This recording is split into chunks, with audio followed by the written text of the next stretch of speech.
நண்பர்களே, ஐன்-இ-தக்ஷாலா என்ற வரி விதிப்பு முறை குறித்து இன்று அறிந்து கொள்ளலாமா? ஐன்-இ-தக்ஷாலா அல்லது ஜப்தி முறை அல்லது பந்தோபஸ்து முறை என்பது முகலாய பேரரசர் அக்பரின் நிதி அமைச்சரான ராஜா தோடர்மால் என்பவரால் 1580 82 இடைப்பட்ட ஆட்சி காலத்தில் செயல்படுத்தப்பட்ட ஒரு முக்கிய நில வருவாய் முறையாகும். ஒவ்வொரு ஆண்டும் விலைகளை நிர்ணயிப்பதாலும் முந்தைய ஆண்டுக்கான வருவாய் தீர்வினாலும் எழுந்த சிக்கல்களை தீர்ப்பதற்காக இந்த தக்ஷாலா முறை உருவாக்கப்பட்டது. இது கடந்த 10 ஆண்டுகளின் சராசரி உற்பத்தி மற்றும் பயிர்களின் விலைகளின் அடிப்படையில் வரியை கணக்கிட்டு ரொக்கமாக பணம் செலுத்த கோருவதன் மூலம் வருவாயை நிலைப்படுத்தியது.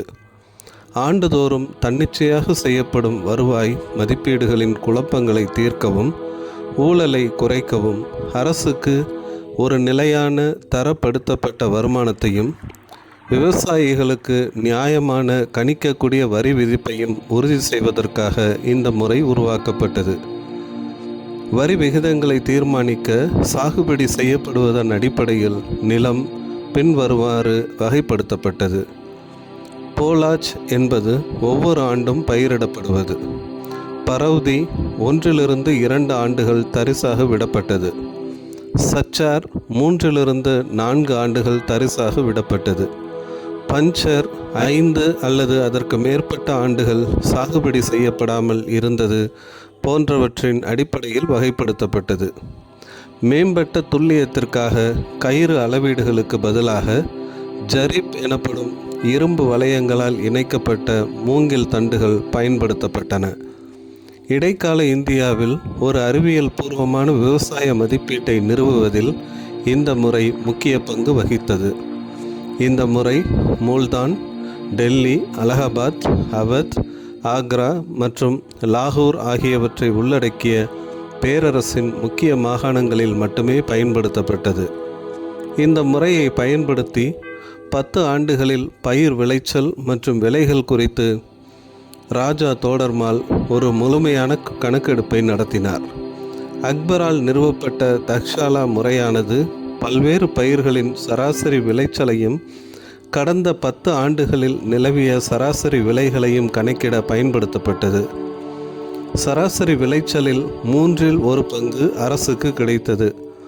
உண்மையில் முகலாயர் காலத்தில் இதுவே மிக முக்கியமான மதிப்பீட்டு முறையாக இருந்ததாக வரலாற்று ஆசிரியர்கள் தெரிவிக்கிறார்கள். இந்த முறை ஷெர்ஷாவின் ஆட்சி காலத்திலிருந்து தொடங்கி அக்பரின் ஆட்சி காலத்தில் பல முறை திருத்தம் செய்யப்பட்டு அதன் இறுதி வடிவத்தை அடைந்தது. சராசரி உற்பத்தியில் 1/3 அதாவது ஒரு பிகாவிற்கு ரூபாயில் நிர்ணயிக்கப்பட்டு அரசின் பங்காக அதாவது மால் என்பது நிர்ணயிக்கப்பட்டது. மீதமுள்ள 2/3 விவசாயிகளுக்கு கராஜ் என்பதாக விடப்பட்டது. தக்ஷாலா முறையானது அதில் சம்பந்தப்பட்ட மற்றும் அதனால் பாதிக்கப்பட்ட அனைவரும் பயனடைவதை உறுதி செய்தது. வருமானம் மற்றும் செலவுகளை கண்காணிப்பதை எளிதாக்குவதற்காக இந்த புதிய முறை உருவாக்கப்பட்டது.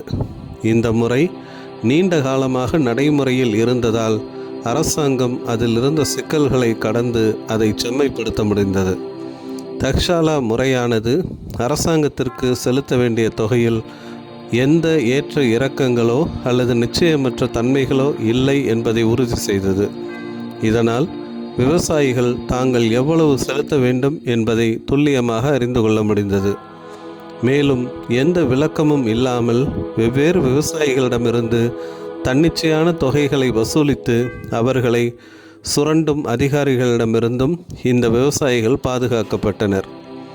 செலுத்த வேண்டிய தொகையை எளிதாக அளவிடவும் மீண்டும் சரிபார்க்கவும் ஏதுவான இம்முறை மக்கள் மத்தியில் வரவேற்பை பெற்றது. நன்றி. தொடர்ந்து இணைந்திருப்போம். புதிய காணொளிகளை பெற லைக் பண்ணுங்கள், ஷேர் பண்ணுங்கள், சப்ஸ்கிரைப் பண்ணுங்கள்.